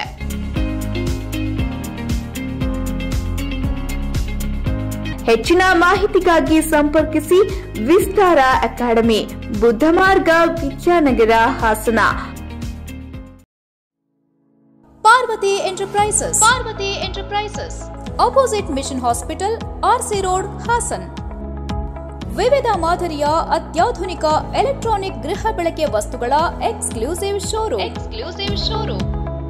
ಇದೀಗ ಹೆಸರಾಂತ ಫ್ಯಾಬರ್ನ ಪ್ರತ್ಯೇಕ ಶೋರೂಮ್ ನಿಮ್ಮ ಹಾಸನದಲ್ಲಿ. ನಮ್ಮಲ್ಲಿ ಪ್ರಸಿದ್ಧ ಕಂಪನಿಗಳಾದ Orient, Smith, Faber, Prestige, IFB, Atomberg, Sujata ಇನ್ನು ಮುಂತಾದ ಕಂಪನಿಗಳ chimney, water purifier, hob, oven, electric geyser, table ಫ್ಯಾನ್ಗಳು, ವಾಷಿಂಗ್ ಮೆಷಿನ್ಗಳು, ರೆಫ್ರಿಜರೇಟರ್, UPSಗಳು ವಿಶೇಷ ರಿಯಾಯಿತಿ ದರದಲ್ಲಿ ದೊರೆಯುತ್ತವೆ. ಉತ್ಕೃಷ್ಟ ಗುಣಮಟ್ಟದ ಎಲೆಕ್ಟ್ರಾನಿಕ್ ಉಪಕರಣಗಳಿಗಾಗಿ ಭೇಟಿ ಕೊಡಿ Parvathi enterprises, opposite mission hospital, RC road, Hassan. Phone numbers 901979535 ಮತ್ತು 9353677153. ನಿಮ್ಮ ಮಕ್ಕಳು ವಿವೇಕಯುತ ಸತ್ಪ್ರಜೆಗಳಾಗಬೇಕಲ್ಲವೇ? ಹೆಸರಾಂತ ವಿದ್ಯಾಸಂಸ್ಥೆಯಾದ ಹಾಸನದ ಶ್ರೀ ವಿವೇಕಾನಂದ ವಿದ್ಯಾಲಯ. ಇಲ್ಲಿ ಅಡ್ಮಿಷನ್ ಮಾಡಿರಿ. 46 ವರ್ಷಗಳಿಂದ ನಿರಂತರ ಉತ್ತಮ ಶಿಕ್ಷಣ ನೀಡುತ್ತಿರುವ ಹೆಗ್ಗಳಿಕೆ. ತಜ್ಞರಿಂದ ಪಠ್ಯದ ರೂಪುರೇಷೆಗಳ ತಯಾರಿಕೆ. ಬೇಬಿ ಸಿಟ್ಟಿಂಗ್, LKG, UKG 1ರಿಂದ 10ನೆಯ ತರಗತಿಯವರೆಗೆ ಶಿಕ್ಷಣ ಸೌಲಭ್ಯವಿರುವುದು. ಆಂಗ್ಲ ಮಾಧ್ಯಮದಲ್ಲಿ ಮನಮುಟ್ಟುವಂತೆ ಪಾಠ ಮಾಡುವರು. ಪ್ರೌಢಶಾಲಾ ವಿದ್ಯಾರ್ಥಿಗಳಿಗೆ ಸ್ಪೆಷಲ್ ಕೋಚಿಂಗ್ ನೀಡುವರು. ಮನೋವಿಕಾಸಕ್ಕಾಗಿ ಉತ್ತಮ ಲೈಬ್ರರಿ. ಕಂಪ್ಯೂಟರ್ ಎಜುಕೇಶನ್, ನೃತ್ಯ, ಸಂಗೀತ, ಕ್ರೀಡೆ, ಕರಾಟೆ, ಯೋಗ ಶಿಕ್ಷಣ. ವಿದ್ಯಾರ್ಥಿಗಳಿಗೆ ಕಲಿಕೆಯೊಂದಿಗಿನ ಹೂರಣ. ಶ್ರೀ ವಿವೇಕಾನಂದ ವಿದ್ಯಾಲಯದ ವಿಶೇಷ 100% ಫಲಿತಾಂಶ. ನಿಮ್ಮ ಮಕ್ಕಳ ಭವಿಷ್ಯಕ್ಕೆ ಉತ್ತಮ ಬುನಾದಿ. ಶ್ರೀ ವಿವೇಕಾನಂದ ವಿದ್ಯಾಲಯ, ಮಹಾರಾಜ ಪಾರ್ಕ್ ರಸ್ತೆ, ಉತ್ತರ ಬಡಾವಣೆ, ಹಾಸನ. ದೂರವಾಣಿ 269620 ಮತ್ತು 263808. ವಿವೇಕಾನಂದ ವಿದ್ಯಾಲಯ. Sujala PU college. ಹಾಸನದ ಹೆಸರಾಂತ ವಿದ್ಯಾಸಂಸ್ಥೆಗಳಲ್ಲಿ ಒಂದಾದ Sujala PU college science, commerce ಕೋರ್ಸ್ಗಳಿಗೆ ದಾಖಲಾತಿ ಪ್ರಾರಂಭವಾಗಿದೆ ಮತ್ತು CET, NEET, JEE ತರಗತಿಗಳಿಗೆ ನುರಿತ ಅಧ್ಯಾಪಕರಿಂದ ತರಬೇತಿ ನೀಡಲಾಗುವುದು. ಸುಸಜ್ಜಿತ ಬಯಾಲಜಿ, ಕೆಮಿಸ್ಟ್ರಿ, ಫಿಸಿಕ್ಸ್ ಮತ್ತು ಕಂಪ್ಯೂಟರ್ ಸೈನ್ಸ್ ಲ್ಯಾಬ್ ವ್ಯವಸ್ಥೆ ಮತ್ತು ವಿದ್ಯಾರ್ಥಿನಿಯರಿಗೆ ಪ್ರತ್ಯೇಕ ವಸತಿ ವ್ಯವಸ್ಥೆ ಸೌಲಭ್ಯವಿದೆ. ಮತ್ತು ಹಾಸನದ ಹೆಸರಾಂತ ಗಣಿತಶಾಸ್ತ್ರದ ಉಪನ್ಯಾಸಕರಾದ ಡಾಕ್ಟರ್ ಲೋಕೇಶ್ ಇವರ ಸಾರಥ್ಯದಲ್ಲಿ PU ಕಾಲೇಜ್ ಮುನ್ನಡೆಯುತ್ತಿದೆ. Sujala PU college. ನಮ್ಮಲ್ಲಿ 100ಕ್ಕೆ 100ರಷ್ಟು ಫಲಿತಾಂಶ. Sujala PU college, Apoorva hotel road, ಉತ್ತರ ಬಡಾವಣೆ, Hassan. Mobile number 9900324364 or 8310486679 or 7259622214. Sujala PU college, ಸುಭದ್ರತೆಯ ಕಾಲೇಜ್.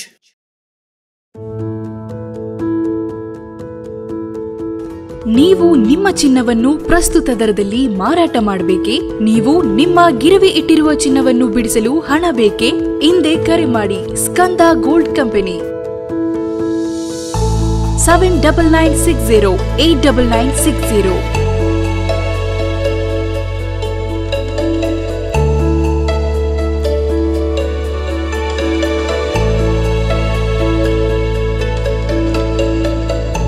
ನೀವು ಗಿರವಿ ಇಟ್ಟಿರುವ ಚಿನ್ನಾಭರಣಗಳನ್ನು ಬಿಡಿಸಿ ಇಂದಿನ ಮಾರುಕಟ್ಟೆ ಬೆಲೆಗೆ ಕೊಂಡುಕೊಳ್ಳುತ್ತಾರೆ ಹಾಗೂ ನಿಮ್ಮಲ್ಲಿರುವ ಹಳೆಯ ಚಿನ್ನವನ್ನು ಪ್ರಸ್ತುತ ಆನ್ಲೈನ್ ದರದಲ್ಲಿ ಕೊಂಡುಕೊಳ್ಳುತ್ತಾರೆ. ಸ್ಕಂದ ಗೋಲ್ಡ್ ಕಂಪನಿ ಕರ್ನಾಟಕದಾದ್ಯಂತ ನಮ್ಮ ಶಾಖೆಗಳು ತೆರೆದಿರುತ್ತದೆ. Skanda gold company, city bus stand ಹತ್ತಿರ, AVK ಕಾಲೇಜ್ ರಸ್ತೆ, ಇಂಡಿಯನ್ ಬ್ಯಾಂಕ್ ಪಕ್ಕ, ಹಾಸನ. ಹಿಂದೆ ಕರೆ ಮಾಡಿ 7996089960. ಮತ್ತೊಮ್ಮೆ ಅಮೋಘ ವಾರ್ತೆಗಳಿಗೆ ಸ್ವಾಗತ. ಜಿಲ್ಲೆಯ ಸಮಗ್ರ ಅಭಿವೃದ್ಧಿಗಾಗಿ ಈ ಬಾರಿ ಬದಲಾವಣೆ ಮಾಡಬೇಕೆಂದು ಜನರು ನಿರ್ಧಾರ ಮಾಡಿದ್ದು, ಕಾಂಗ್ರೆಸ್ ಅಭ್ಯರ್ಥಿ ಶ್ರೇಯಸ್ ಪಟೇಲ್ ಅವರನ್ನ ಗೆಲ್ಲಿಸುವ ಮೂಲಕ ತಮ್ಮಗಳ ಸೇವೆಗೆ ಅವಕಾಶ ಮಾಡಿಕೊಡುವಂತೆ ಯೂತ್ ಕಾಂಗ್ರೆಸ್ ಅಧ್ಯಕ್ಷ ರಂಜಿತ್ ಗುರೂರು ಮನವಿ ಮಾಡಿದರು. ಪತ್ರಿಕಾಗೋಷ್ಠಿಯಲ್ಲಿ ಮಾತನಾಡಿದ ಅವರು, ಕಾಂಗ್ರೆಸ್ ಅಭ್ಯರ್ಥಿಯಾಗಿರುವ ಶ್ರೇಯಸ್ ಪಟೇಲ್ ಅವರಿಗೆ ಹಾಸನ ಜಿಲ್ಲೆಯ ಎಲ್ಲ ಮತದಾರರು ಬೆಂಬಲಿಸಿ ಜಯಶೀಲನನ್ನಾಗಿ ಮಾಡುವಂತೆ ಮನವಿ ಮಾಡಿದರು. ಜಿಲ್ಲೆಯ ಅಭಿವೃದ್ಧಿ ಬಗ್ಗೆ ಕನಸನ್ನು ಇಟ್ಟುಕೊಂಡಿರುವ ಯುವ ನಾಯಕ, ಸ್ನೇಹಜೀವಿ, ಸರಳ ವ್ಯಕ್ತಿ, ಪ್ರತಿಯೊಬ್ಬರಿಗೂ ಸುಲಭವಾಗಿ ಸಿಗುವ ನಾಯಕ. ಜಿಲ್ಲೆಗೊಬ್ಬ ಯುವ ನಾಯಕ ಬೇಕಿದೆ. 10 ಹಲವು ಸಮಸ್ಯೆಗಳಿಗೆ ಸ್ಪಂದಿಸುವ, ಪರಿಹಾರ ಕಂಡುಹಿಡಿಯುವ ಮನೋಭಾವವುಳ್ಳ ಗುಣ ಅವರಲ್ಲಿದೆ. ನೀವು ನೀಡುವ ಮತಕ್ಕೆ ನ್ಯಾಯ ಒದಗಿಸುವ ಪ್ರಾಮಾಣಿಕ ಪ್ರಯತ್ನವನ್ನು ಅವರು ಮಾಡುತ್ತಾರೆ. ಹಾಗಾಗಿ ಮಹಿಳೆಯರು, ಯುವಕರು, ವಿದ್ಯಾರ್ಥಿಗಳು ಎಲ್ಲರೂ ಸೇರಿ ಶ್ರೇಯಸ್ ಅವರನ್ನ ಗೆಲ್ಲಿಸುವ ಮೂಲಕ ನಿಮ್ಮ ಮನೆ ಮಗನಾಗಿ ತಮ್ಮ ಸೇವೆಗೆ ಅವಕಾಶ ಮಾಡಿಕೊಡಬೇಕೆಂದು ಮನವಿ ಮಾಡಿದರು. ನಮ್ಮ ಕಾಂಗ್ರೆಸ್ ಪಕ್ಷದ ಅಭ್ಯರ್ಥಿಯಾಗಿರ್ತಕ್ಕಂಥ ಶ್ರೀಯುತ ಶ್ರೇಯಸ್ ಪಟೇಲ್ ಅವರಿಗೆ ನಮ್ಮ ಹಾಸನ ಜಿಲ್ಲೆಯ ಎಲ್ಲ ಮತದಾರ ಬಾಂಧವರು ಅತಿ ಹೆಚ್ಚಿನದಾಗಿ ಬೆಂಬಲಿಸಿ ಆಶೀರ್ವದಿಸಿ ಅವರನ್ನು ಜಯಶೀಲರನ್ನಾಗಿ ಮಾಡಿಕೊಡ್ಬೇಕು ಅನ್ನೋ ಅವ್ರನ್ನ ಮತವನ್ನು ಕೇಳಬೇಕು ಅಂತೇಳಿ ಇವತ್ತು ಈ ಒಂದು ಪತ್ರಿಕಾಗೋಷ್ಠಿಯನ್ನು ಕರೆದಿದ್ದೀವಿ. ಈ ಒಂದು ಪತ್ರಿಕಾಗೋಷ್ಠಿಯ ಮುಖಾಂತರ ಹಾಸನ ಜಿಲ್ಲೆಯಲ್ಲಿ ಇರ್ತಕ್ಕಂಥ ನಮ್ಮ ಎಲ್ಲ ಮತದಾರ ಬಾಂಧವರಿಗೆ ನಾನು ಮನವಿಯನ್ನು ಮಾಡ್ಕೊಳ್ತೀನಿ.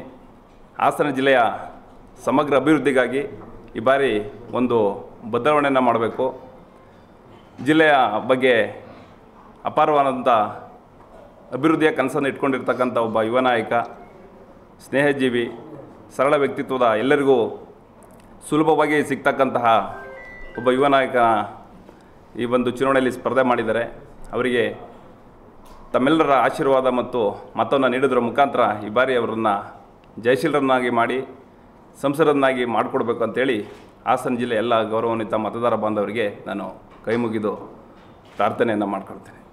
ಪತ್ರಿಕಾಗೋಷ್ಠಿಯಲ್ಲಿ ಕಾಂಗ್ರೆಸ್ ಮುಖಂಡರಾದ ರಾಘವೇಂದ್ರ, ಮೋಹನ್, ಶಾಹಿದ್, ಗುರುಸ್ವಾಮಿ ಉಪಸ್ಥಿತರಿದ್ದರು. ಎನ್ಡಿಎ ಅಭ್ಯರ್ಥಿ ಪ್ರಜ್ವಲ್ ರೇವಣ್ಣ ಪರವಾಗಿ ಬೇಲೂರು ಪಟ್ಟಣದ 23 ವಾರ್ಡ್ಗಳಲ್ಲಿ ಶಾಸಕ ಎಚ್.ಕೆ. ಸುರೇಶ್ ಮತಯಾಚನೆ ನಡೆಸಿದರು. ಮತಯಾಚನೆ ಮಾಡಿ ಮಾತನಾಡಿದ ಶಾಸಕ ಎಚ್.ಕೆ. ಸುರೇಶ್, ಈ ಬಾರಿಯ ಲೋಕಸಭಾ ಚುನಾವಣೆಯಲ್ಲಿ ಎನ್ಡಿಎ ಅಭ್ಯರ್ಥಿಗೆ ಮತ ನೀಡಿದರೆ ಅದು ನಮ್ಮ ದೇಶದ ಹೆಮ್ಮೆಯ ನಾಯಕ ನರೇಂದ್ರ ಮೋದಿಜಿಗೆ ನೀಡಿದಂತೆ ಎಂದು ಭಾವಿಸಿ ಪ್ರತಿಯೊಬ್ಬರೂ ಕಡ್ಡಾಯವಾಗಿ ಮತದಾನ ಮಾಡಬೇಕು. ಅಲ್ಲದೆ ದೇಶದ ಪ್ರಗತಿಗಾಗಿ ನಮ್ಮ ರಾಜ್ಯದ ಪ್ರತೀಕವಾಗಿರುವ ಪ್ರವಾಸೋದ್ಯಮ ತಾಣವಾದ ಬೇಲೂರಿನ ಸರ್ವಾಂಗೀಣ ಅಭಿವೃದ್ಧಿಗೆ ಮತ್ತು ದೇಶದ ಹಿತಕ್ಕಾಗಿ ಜೆಡಿಎಸ್, ಬಿಜೆಪಿ ಒಟ್ಟಾಗಿ ಮೈತ್ರಿ ಮಾಡಿಕೊಂಡಿದ್ದು ಈ ಬಾರಿ ನಮ್ಮ ಗೆಲುವನ್ನು ಯಾರಿಂದಲೂ ಕಸಿದುಕೊಳ್ಳಲು ಸಾಧ್ಯವಿಲ್ಲ. ಈ ಬಾರಿ ಜೆಡಿಎಸ್ ಹಾಗೂ ಬಿಜೆಪಿಯ ಎಲ್ಲ ಮತದಾರ ಬಂಧುಗಳು ತೆನೆ ಹೊತ್ತ ಮಹಿಳೆಯ ಗುರುತಾದ 2ನೇ ನಂಬರಿಗೆ ತಮ್ಮ ಅಮೂಲ್ಯವಾದ ಮತವನ್ನು ಹಾಕಿ ಎಂದು ಮನವಿ ಮಾಡಿದರು. ಸನ್ಮಾನ್ಯ ಸುರೇಶ್ ರವರು, ಬಿಜೆಪಿ ಅಧ್ಯಕ್ಷರಾದ ಆನಂದ್ ರವರು, ಜಾತ್ಯತೀತ ಜನತಾದಳದ ಅಧ್ಯಕ್ಷ ಆದಂತ ನಾನು ಅಂದರೆ ಅನಂತ ಸುಬ್ಬರಾಯ ಮತ್ತು ಜೆಡಿಎಸ್ ತಾಲೂಕು ಅಧ್ಯಕ್ಷ ತೋಚಾ ಅನಂತ ಸುಬ್ಬರಾಯ ಮಾತನಾಡಿ, ನಮ್ಮ ಪಕ್ಷದ ಎನ್ಡಿಎ ಅಭ್ಯರ್ಥಿ ಪ್ರಜ್ವಲ್ ರೇವಣ್ಣ ಪರವಾಗಿ, ಬಿಜೆಪಿ ಹಾಗೂ ಜೆಡಿಎಸ್ ಪಕ್ಷದ ಅಭ್ಯರ್ಥಿ ಪ್ರಜ್ವಲ್ ರೇವಣ್ಣ ಪರವಾಗಿ ನಾವೆಲ್ಲ ಒಟ್ಟಾಗಿ ಮತಯಾಚನೆ ಮಾಡುತ್ತಿದ್ದು 23 ವಾರ್ಡ್ಗಳಲ್ಲಿ ಮತಯಾಚನೆ ಮಾಡಿ ನರೇಂದ್ರ ಮೋದಿಯವರನ್ನ ಮತ್ತೊಮ್ಮೆ ಪ್ರಧಾನಿಯಾಗಿ ಮಾಡಲು ಹಾಗೂ ದೇಶದ ಅಭಿವೃದ್ಧಿಗಾಗಿ ಪ್ರಜ್ವಲ್ ರೇವಣ್ಣನವರಿಗೆ ಮತ ನೀಡಬೇಕಾಗಿ ಕೇಳಿಕೊಳ್ಳುತ್ತಿದ್ದು ಈ ಬಾರಿ ಪಟ್ಟಣದಲ್ಲಿ ಅಭ್ಯರ್ಥಿಗೆ ಹೆಚ್ಚಿನ ಮತಗಳು ಬರಲಿದೆ ಎಂದರು. ದಯವಿಟ್ಟು ಮತವನ್ನು ಕೊಡಿ, ಈ ದೇಶವನ್ನು ಹಿತವನ್ನು ಕಾಪಾಡಿ ಅಂತ ಈ ಸಂದರ್ಭದಲ್ಲಿ ಪುರಸಭೆ ಸದಸ್ಯರಾದ ಜಗದೀಶ್, ಶ್ರೀನಿವಾಸ್, ಮಾಜಿ ಅಧ್ಯಕ್ಷ ಶ್ರೀನಿಧಿ, ಬಿಜೆಪಿ ನಗರ ಅಧ್ಯಕ್ಷ ವಿನಯ್, ಮೋಹನ್ ಕುಮಾರ್ ಹಾಗೂ ಇನ್ನು ಮುಂತಾದವರು ಹಾಜರಿದ್ದರು. ಸಕಲ ಸಂಪತ್ತು ಸಮೃದ್ಧಿ ನಾಡು ಕರ್ನಾಟಕವನ್ನ ಜೆಡಿಎಸ್, ಕಾಂಗ್ರೆಸ್ ಮತ್ತು ಬಿಜೆಪಿ ಒಟ್ಟಾಗಿ ದಿವಾಳಿ ಮಾಡಿದ್ದಾರೆ. ಚುನಾವಣೆ ಸಂದರ್ಭದಲ್ಲಿ ಮಾತ್ರ ಜನರ ಮುಂದೆ ಹಗೆತನ ಪ್ರದರ್ಶಿಸುವ ಮೂಲಕ ಜೆಸಿಬಿ ಪಕ್ಷಗಳು ಒಟ್ಟಾಗಿ ಲೂಟಿ ಮಾಡುತ್ತಾರೆ ಎಂದು ಹಾಸನ ಲೋಕಸಭಾ ಬಿಎಸ್ಪಿ ಅಭ್ಯರ್ಥಿ ಹಾಗೂ ರಾಜ್ಯ ಬಿಎಸ್ಪಿ ಉಪಾಧ್ಯಕ್ಷ ಗಂಗಾಧರ್ ಬಹುಜನ್ ತೀವ್ರ ಆಕ್ರೋಶ ವ್ಯಕ್ತಪಡಿಸಿದರು. ಬೇಲೂರು ಪಟ್ಟಣದಲ್ಲಿ ರೋಡ್ ಶೋ ನಡೆಸಿದ ಬಳಿಕ ಬಸವೇಶ್ವರ ವೃತ್ತದಲ್ಲಿ ಸುದ್ದಿಗಾರರೊಂದಿಗೆ ಮಾತನಾಡಿದ ಅವರು, ದೇಶಕ್ಕೆ ಸ್ವಾತಂತ್ರ್ಯ ಬಂದು 75 ವರ್ಷ ಕಳೆದರೂ ದೇಶದಲ್ಲಿ ನಿರುದ್ಯೋಗ, ಬಡತನ, ಹಸಿವು ಇನ್ನೂ ಜೀವಂತವಾಗಿದೆ. ಆದರೆ ದೇಶವನ್ನು ಆಳಿದ ಜನನಾಯಕರ ಮನೆಯಲ್ಲಿ ಕೋಟಿ ಕೋಟಿ ಹಣ ಸಿಗುತ್ತಿದೆ. ಎಲ್ಲಿಂದ ಬಂತು ಇವರಿಗೆ ಕೋಟ್ಯಾಂತರ ರೂಪಾಯಿಗಳು ಎಂದು ಕಿಡಿಕಾರಿದ ಅವರು, ಬಿಜೆಪಿ ಮತ್ತು ಕಾಂಗ್ರೆಸ್ ಒಂದೇ ನಾಣ್ಯದ 2 ಮುಖಗಳಂತೆ ದೇಶದಲ್ಲಿ ಅಧಿಕಾರ ನಡೆಸುತ್ತಾ ತಮ್ಮ ಮನೆಯಲ್ಲಿನ ಖಜಾನೆ ಭರ್ತಿ ಮಾಡಿಕೊಳ್ಳುವಲ್ಲಿ ಮುಂದಾಗಿದ್ದಾರೆ. ಕರ್ನಾಟಕ ಸರ್ಕಾರ 5 ಗ್ಯಾರಂಟಿ ಯೋಜನೆಗಳನ್ನು ನೀಡಿದೆ ಎಂದು ಬೀಗುತ್ತಿದೆ.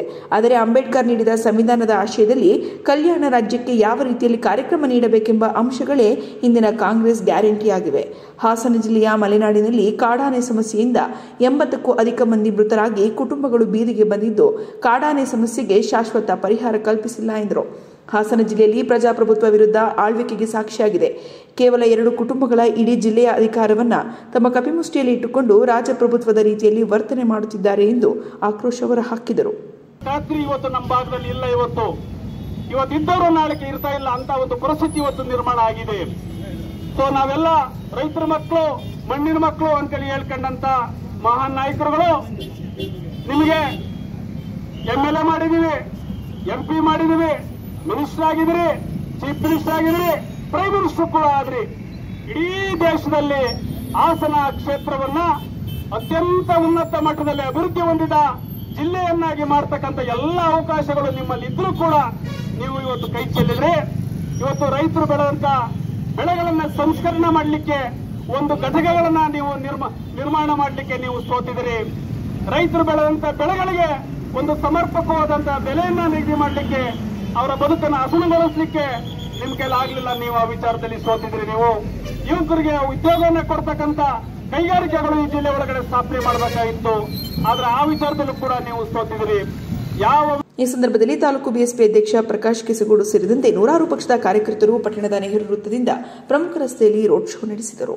ಅಂತರಮಣ ಆಚಾರ್ಯ 108 ಶ್ರೀ ಪ್ರಸನ್ನ ಸಾಗರಜಿ ಮಹಾರಾಜರು ಕರ್ನಾಟಕದಲ್ಲಿ ಪಾದಯಾತ್ರೆ ಕೈಗೊಂಡಿದ್ದು, ಪ್ರಸ್ತುತ ಜೈನ ಶ್ರೀ ಕ್ಷೇತ್ರ ಶ್ರವಣಬೆಳಗೊಳದ ಭಗವಾನ್ ಶ್ರೀ ಬಾಹುಬಲಿ ದರ್ಶನ ಪಡೆಯಲು ವೈಭವದ ಪ್ರವೇಶವಾಗಿದೆ. ಶ್ರವಣಬೆಳಗೊಳದಲ್ಲಿ ನಡೆಯುತ್ತಿರುವ ಜಾತ್ರಾ ಮಹೋತ್ಸವದಲ್ಲಿ ಉತ್ಸುಕದಿಂದ ಪಾಲ್ಗೊಂಡು ಸಾವಿರಾರು ಭಕ್ತರಿಗೆ ದರ್ಶನ ನೀಡಿ ಆಶೀರ್ವಚನ ಮತ್ತು ಪ್ರವಚನ ನೀಡುತ್ತಿದ್ದಾರೆ. ತಪೋಶಿರೋಮಣಿ ಶ್ರೀ ಪ್ರಸನ್ನ ಮಹಾರಾಜರು ಗೊಮಟೇಶ್ವರ ಬಾಹುಬಲಿ, ವಿಂಧ್ಯಗಿರಿ ಮತ್ತು ಚಂದ್ರಗಿರಿ ಪರ್ವತವನ್ನು ಪ್ರತಿದಿನ ಮಧ್ಯಾಹ್ನ ತೆರೆದ ಆಕಾಶದ ಅಡಿಯಲ್ಲಿ ತಪಸ್ಸು ಮಾಡುತ್ತಾ ಪೂಜಿಸುತ್ತಿದ್ದಾರೆ. ಶ್ರೀಗಳು ಏಪ್ರಿಲ್ 28ರಿಂದ ಮೈಸೂರು ಮತ್ತು ಬೆಂಗಳೂರಿಗೆ ಪಾದಯಾತ್ರೆ ಕೈಗೊಂಡು ಹೈದರಾಬಾದ್ ತಲುಪಲಿದ್ದಾರೆ. 2 ವರ್ಷಗಳ ಕಾಲ ಕಠಿಣ ಉಪವಾಸ ವ್ರತ ಮಾಡಿರುವ ಸಾಧನ ಶಿರೋಮಣಿ ಗುರುದೇವರುಗಳ ಪಾದಗಳಿಗೆ ಭಕ್ತರು ಕೋಟಿ ನಮನಗಳನ್ನು ಸಲ್ಲಿಸುತ್ತಿದ್ದಾರೆ. अंतरमना आचार्य श्री प्रसन्न सागर जी महाराज गुरुदेव का इस कर्नाटक प्रांत में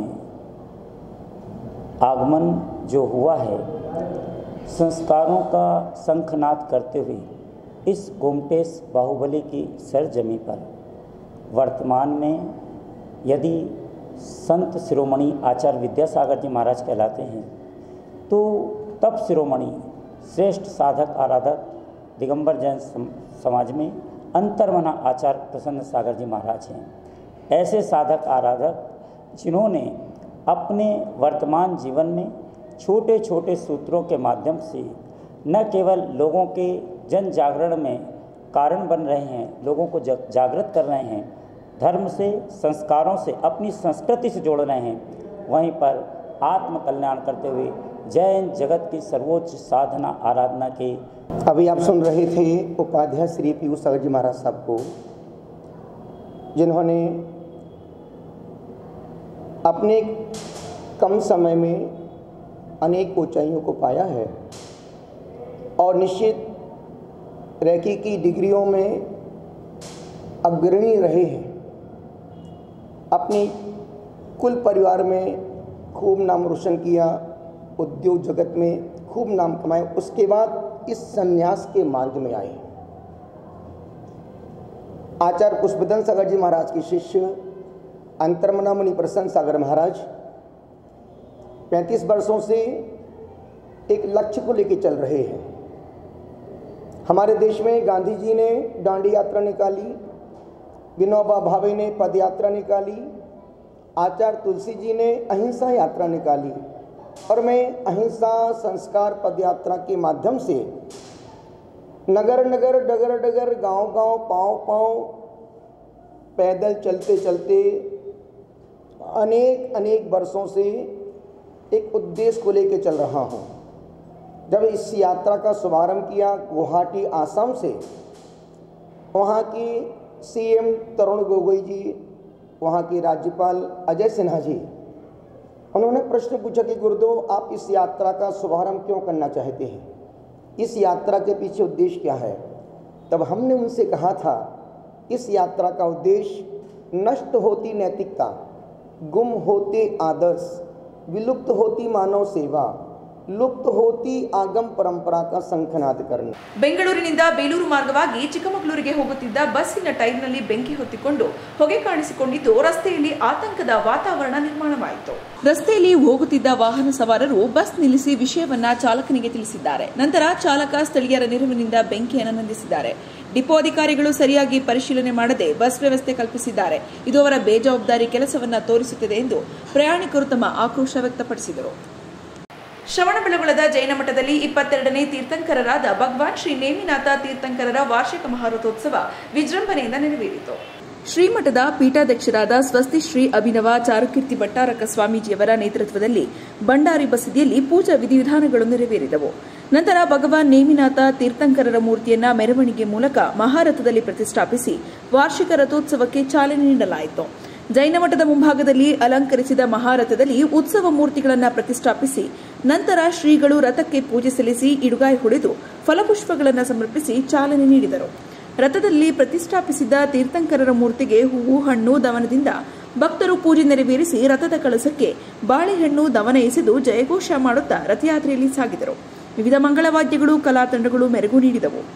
ಈ ಸಂದರ್ಭದಲ್ಲಿ ಆಚಾರ್ಯ ಶ್ರೀ ಪ್ರಸನ್ನ ಸಾಗರ ಮಹಾರಾಜರು ಹಾಗೂ ಸ್ವಗಸ್ಥ ತ್ಯಾಗಿಗಳು ಮಾತಾಜಿಯವರು, ಹೊಂಬುಜ ಜೈನ ಮಠದ ಸ್ವಸ್ತಿ ಶ್ರೀ ದೇವೇಂದ್ರ ಕೀರ್ತಿ ಭಟ್ಟಾರಕ ಸ್ವಾಮೀಜಿಯವರು, ಮೈಸೂರಿನ ಕನಕಗಿರಿ ಜೈನ ಮಠದ ಸ್ವಸ್ತಿ ಶ್ರೀ ಭುವನಕೀರ್ತಿ ಭಟ್ಟಾರಕ ಸ್ವಾಮೀಜಿಯವರು, ಆರತಿಪುರ ಜೈನ ಮಠದ ಸ್ವಸ್ತಿ ಶ್ರೀ ಸಿದ್ಧಾಂತ ಕೀರ್ತಿ ಭಟ್ಟಾರಕ ಸ್ವಾಮೀಜಿ ಪಾವನ ಸಾನ್ನಿಧ್ಯ ವಹಿಸಿದರು. ಶಾಸಕ ಸಿಎನ್ ಬಾಲಕೃಷ್ಣ, ಮಾಜಿ ವಿಧಾನ ಪರಿಷತ್ ಸದಸ್ಯ ಎಂಎ ಗೋಪಾಲಸ್ವಾಮಿ ಸೇರಿದಂತೆ ಅನೇಕ ಗಣ್ಯರು ದರ್ಶನ ಪಡೆದರು. ಕೊನೆಯಲ್ಲಿ ಮತ್ತೊಮ್ಮೆ ಹೆಡ್ಲೈನ್ಸ್. ಹಾಸನದಲ್ಲಿ ಬಿಜೆಪಿಯ ಕೆಲ ವ್ಯಕ್ತಿಗಳು ಮತ್ತು ಮಂಡ್ಯದಲ್ಲಿ ಸುಮಲತಾ ಲೋಕಸಭಾ ಚುನಾವಣೆಯಲ್ಲಿ ನಮಗೆ ಸಹಕರಿಸುತ್ತಿಲ್ಲ. ಮಾಜಿ ಪ್ರಧಾನಿ ಎಚ್ಡಿ ದೇವೇಗೌಡ ಹೇಳಿಕೆ. ಶ್ರೇಯಸ್ ಪಟೇಲ್ ಗೆಲ್ಲುವುದು ನಿಶ್ಚಿತ. ಪೆನ್ ಡ್ರೈವ್ ಪ್ರಕರಣ ಸಮಗ್ರ ತನಿಖೆ ಆಗಲಿ. ಅನುಪಮ ಮಹೇಶ್ ಆಗ್ರಹ. ಅಶ್ಲೀಲ ವಿಡಿಯೋ ಪ್ರಕರಣದಲ್ಲಿ ಪೊಲೀಸರು ಸುಮೋಟೋ ಕೇಸು ದಾಖಲಿಸಲು ಸಾಮಾಜಿಕ ಹೋರಾಟಗಾರ ಆರ್ಪಿ ವೆಂಕಟೇಶ್ ಮೂರ್ತಿ ಆಗ್ರಹ. ಮತ್ತು 10 ವರ್ಷಗಳಿಂದ ಬಿಜೆಪಿಯ ಕೇಂದ್ರ ಸರ್ಕಾರವು ತಾನು ನೀಡಿದ ಭರವಸೆಯನ್ನ ಈಡೇರಿಸುವಲ್ಲಿ ವಿಫಲವಾಗಿದೆ. ವಿಧಾನ ಪರಿಷತ್ ಮಾಜಿ ಸದಸ್ಯ ಮರಿತಿಬ್ಬೇಗೌಡ ಹೇಳಿಕೆ. ಮುಂದಿನ ವಾರ್ತಾ ಸಂಚಿಕೆಯೊಂದಿಗೆ ಮತ್ತೆ ಭೇಟಿಯಾಗೋಣ. ವಂದನೆಗಳು.